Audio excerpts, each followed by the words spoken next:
Hello. तो अभी मैंने पोस्ट देखी कि कृषाल ने डाली है जिसमें दिख रहा है कि आई थिंक वो हॉस्पिटल का कुछ तो सीन होने वाला है। और मैं सोच रही थी अनिरुद्ध के बारे में, और मैं सोच रही थी कि अनिरुद्ध को ऐसा देखा जाए तो उसकी फैमिली में कोई नहीं समझता है। हाँ, अप्पू दी समझती हैं थोड़ा बहुत, जो है बड़ू माँ है, जेठू हैं, ये छोटौन हैं, ये लोग हैं। लेकिन कहीं ना कहीं देखा जाए तो झनक के जब आई थी तो वो लोग भी कहीं ना कहीं उस पर एक भरोसा खोए थे। और मैं वो श्रीनगर से सोच रही हूँ, जब भी अनिरुद्ध बीमार होता है तो कोई भी उसकी फैमिली के लोगों को नहीं महसूस होता है कि वो वेल नहीं है। वो लोग हमेशा जब मिले हैं उसको डांटते, कुछ सुनाते, कुछ कहते हुए ही मिले हैं। भले अर्शी के लिए ही, पर कहते हुए मिले हैं हमेशा। पर वो टाइम सिर्फ झनक जो है ना, वो महसूस करती है कि सर जी बीमार हैं, और वो कहती है। और वो उस टाइम सोचता है कि किसी ने, मेरी फैमिली वालों ने महसूस नहीं किया, पर सिर्फ झनक ने किया। और इस तरह से वो सोचता है। और जब झनक ने भी उसको पढ़ना, महसूस करना छोड़ दिया तो उसके लिए बहुत ज़्यादा हो गया था। जैसे जब वो मुंबई आ गई, और मुंबई आने के बाद जब वो मिलते हैं तब से ही वो कहता भी है कि तुम अब बदल गई हो। और स्लोली स्लोली उसको ऐसा दिखने लगता है कि ये मेरे बारे में नहीं सोचती है, ये आगे बढ़ गई है।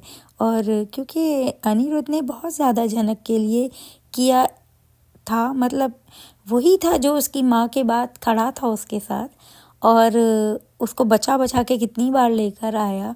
और हम नहीं कहते कि जनक ने कुछ नहीं किया, डेफिनेटली दोनों ने एक दूसरे के लिए बहुत कुछ किया है।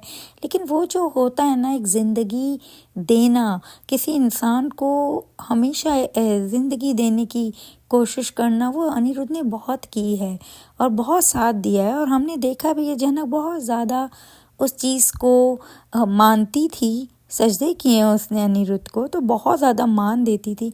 और एकदम से वही लड़की जो उसे कहीं समझती थी, जिसकी वजह से उसके दिल में भी शायद प्यार आया था कि ये मुझे समझती है, कोई नहीं समझता है।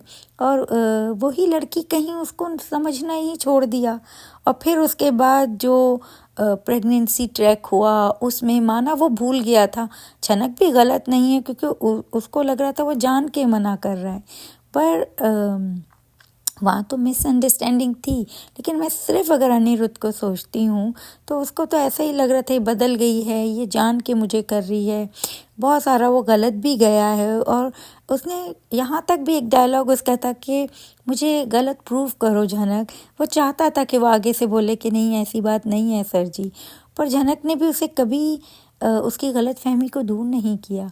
तो मैं सोच रही थी आज कि उस पर कितना स्ट्रेस आया जब उसको झनक की न्यूज़ पता चली कि उसको ट्यूमर है। कैसा भाग भाग के गया, फिर वहाँ पर भी कितनी भाग दौड़ करी, एक फूल लेके आया, पूजा की उसने। फिर उसके बाद वहाँ पे भी फूल लाने के बाद भी उसे फूल उसके माथे पे छूने के लिए भी कितनी लड़ाई करनी पड़ी थी, कितना स्ट्रेस में था वो।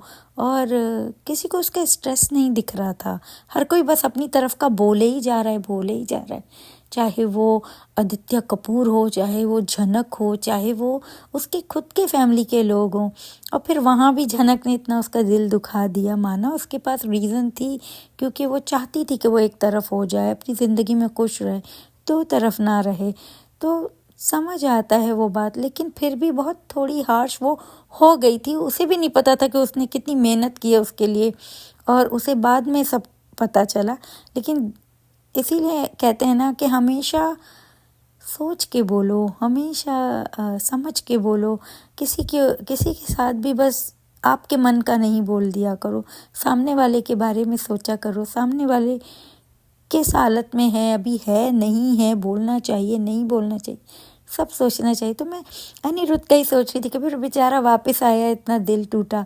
और फिर उसके बाद सामने सारे खड़े थे उसको सुनाने के लिए, और किसी ने मतलब ये एक पल को भी नहीं सोचा कि इसको रेस्ट करने दो थोड़ा सा।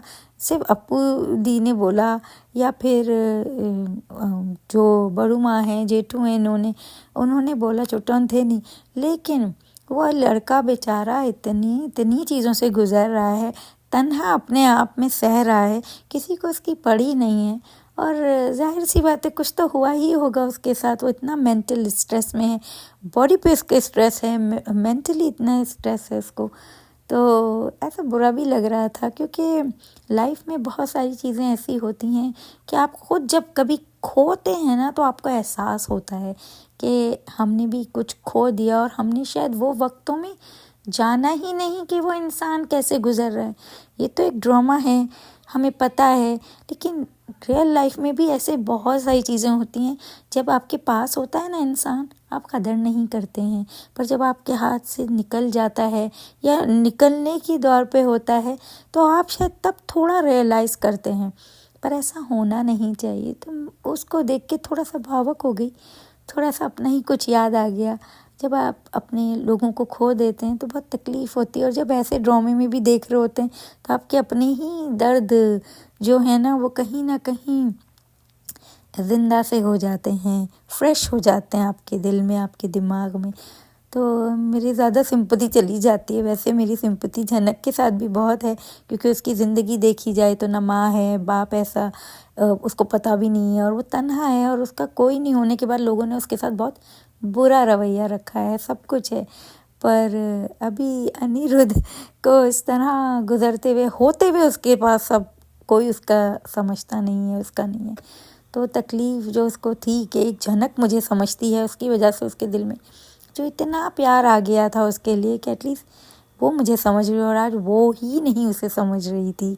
तो अब देखते हैं क्या होता है। वैसे तो रोना रोना हमारे लास्ट वीक से ही रोने चल रहे हैं, सबके। रोनाक फ़ैन का भी बहुत चल रहा है, हर कोई जो अनी का फ़ैन है, जो जनक का फ़ैन है, तो अनी को देख के सब लोग बहुत ज़्यादा उदास हैं, बहुत ज़्यादा प्रेशर में चले गए थे, और हम सबको लग रहा था हमारे साथ क्या हो रहा है।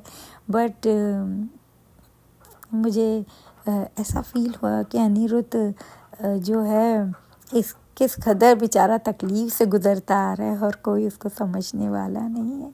आई होप अब चीज़ें उसकी लाइफ में भी सेटल हों।